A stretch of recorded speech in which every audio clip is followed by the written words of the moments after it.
नमस्कार, मैं अमित कुमार, आप देख रहे हैं।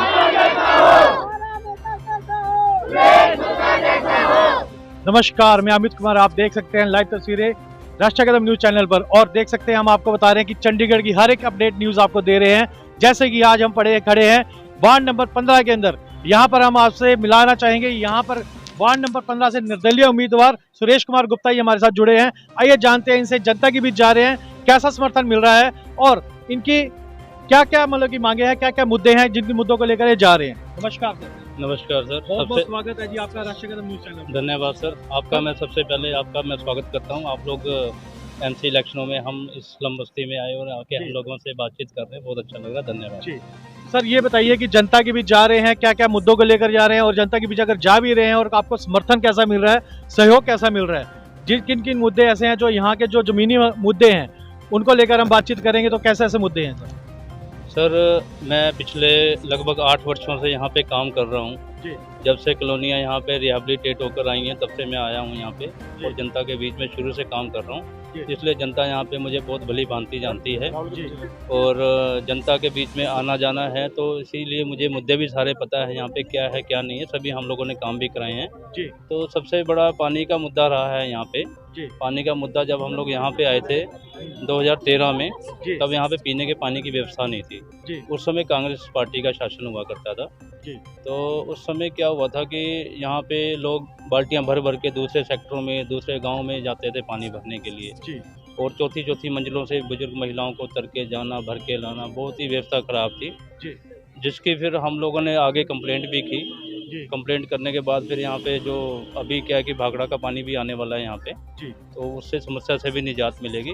बाकी साफ़ सफाई की व्यवस्था को लेके बहुत लोग परेशान हैं यहाँ पे। जो बुजुर्ग हैं, जो वृद्ध हैं, जो महिलाएं, जो विकलांग हैं, उनकी पेंशन का काम बहुत रुका हुआ है। सरकारी अफसर नहीं सुनते, वहाँ पे कई बार जाते हैं लोग, वहाँ पे जाते हैं लेकिन इनको आसानी से बन नहीं पाता। तो हमने ये सोचा कि भी अगर हम कॉर्पोरेशन में आते हैं तो हम लोग यहाँ पे बाकायदा उनका कैंप लगवाएंगे, ताकि हमारे यहाँ पे बुजुर्गों को, विकलांगों को या जो भी ज़रूरतमंद है उनको वहाँ ना जाना पड़े, यहीं पे उनका काम हो जाए। सर ये बताइए कि ये एक मतलब स्लम एरिया है और स्लम एरिया के अंदर एक जो ज़रूरतमंद जो लोग होते हैं, सबसे बड़ी दिक्कत आती है यहाँ पे सफाई की, क्योंकि आपको पता है कि महामारी के टाइम सब मतलब ये जो होती है ये सफाई से ही शुरुआत होती है और सफाई गंदगी से ही होती है, जिसके कारण यहाँ पर मतलब कि सफाई कर्मचारी की भी बड़ी समस्या है। और सीवरेज के पाइपों की बात करें वो तो बहुत बुरा हाल है, उसको लेकर क्या कहेंगे? जी सर, यहाँ पे आपने बिल्कुल सही बात कही है, आपने सर्वे किया, ये बहुत बिल्कुल सच्चाई बोली है आपने। एक तो डंपिंग ग्राउंड हमारे नज़दीक पड़ता है, बिल्कुल शायद 1-1.5 किलोमीटर की दूरी पे है, वहाँ की भी स्मेल यहाँ तक आती है। बाकी रही गलियों में, सड़कों पे, यहाँ पे बहुत गंदगी है। हम लोग समय समय पर अपनी तरफ से भी सफाई अभियान चलाते रहते हैं, पर जो मैंने पता किया था यहाँ पे जो सफाई कर्मचारी यहाँ पे बहुत कम है। रजिस्टर में तो कर्मचारियों की लिस्ट पूरी है, पर असल में शायद वो बहुत कम है यहाँ पे, आधे से भी कम वर्कर जो काम कर रहे होंगे, इसलिए सफाई व्यवस्था यहाँ पे चरमराई हुई है। कंप्लेंट करने के बावजूद भी, फोटो में खींच के डालने के बावजूद भी ये काम नहीं हो पाते हैं। साफ सफाई, सीवरेज की प्रॉब्लम और जो बालकनी से यहाँ पे जो पाइपें लगी हैं वो पानी गिरता है यहाँ पे, दूसरों के घरों में गिरता है।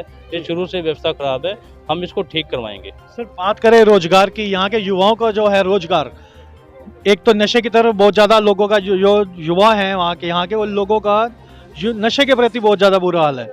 क्या कारण है यहाँ के, मतलब कि एक सुधार मतलब कि कैसे करेंगे? जैसे कि युवाओं बेरोजगारी की भी है, समस्या भी है, कैसे होगा सर? ये बहुत अच्छा क्वेश्चन पूछा आपने। जैसा कि यहाँ पे आपको पता ही है, पहली बार यहाँ पे नगर निगम के इलेक्शन होने जा रहे हैं। जो कहते हैं यहाँ पे कोई उस हिसाब से वाली वारिस नहीं था, तो यहाँ पे जो हमने सोचा, जो हमने प्लान किया है, हमने अगर आते हैं कॉर्पोरेशन में तो सबसे पहले युवाओं की चिंता करेंगे।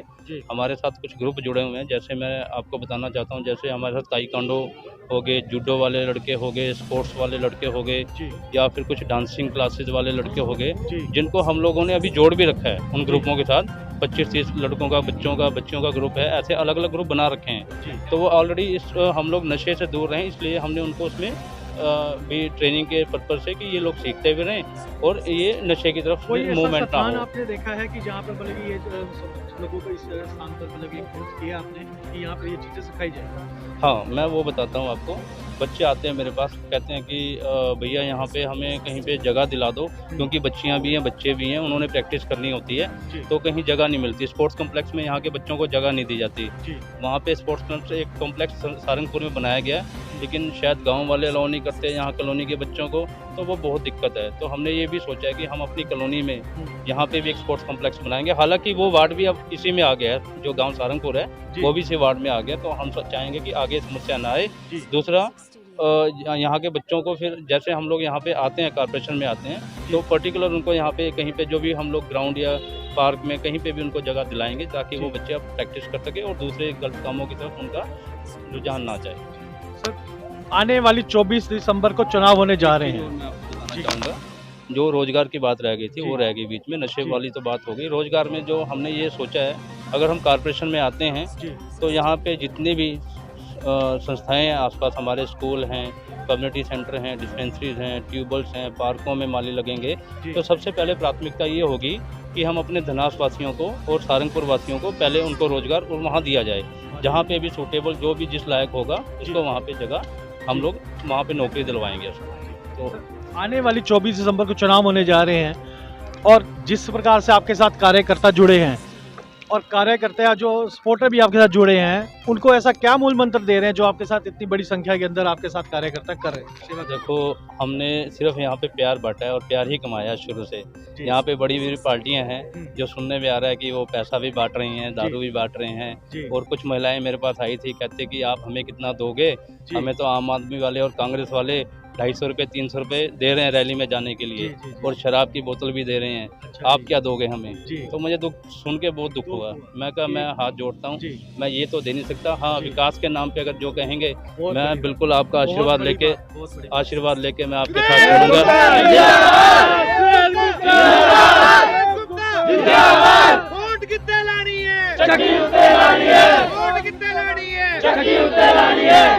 बहुत बड़ी बात तो यही है कि हम लोग सच्चाई, सफाई और ईमानदारी से काम करने वाले लोग हैं, और मेरे साथ जितने भी सपोर्टर या मेरे साथ जितने भी साथी जुड़े हुए हैं वो सब सच्चाई सफाई वाले हैं। कोई 1 रुपया दे के या कोई वोट खरीदने वाला आता है तो ये लोग मना कर देते हैं, तो ये हम लोगों के साथ जुड़े हैं। और आने वाली 24 दिसंबर को चुनाव होने जा रहे हैं, जनता से आप क्या अपील करना चाहेंगे अपने चुनाव चिन्ह को लेकर? वोट हमारा चक्की है, सॉरी, चुनाव चिन्ह चक्की है, जीत हमारी पक्की है। इस मूल मंत्र को और स्लोगन के साथ हम आगे बढ़ रहे हैं। सच्चाई, सफाई और विकास का नारा लेके हम लोग बढ़ेंगे। जो हमारे कॉर्पोरेशन के जितने भी कॉर्पोरेशन से रिलेटेड जितने भी हमारे मुद्दे हैं, उन सबका हम हल करवाएंगे। देख सकते हैं वार्ड नंबर 15 से आप कि लोगों का जो कार्यकर्ता हैं कितने ही उत्साहित हैं। यहाँ पर एक चुनाव चिन्ह को हम आपको जो बता रहे हैं, ये इसको लेकर सफल बनाए आपको बताना चाह रहे हैं। देख सकते हैं जीत हमारी पक्की है। जीत हमारी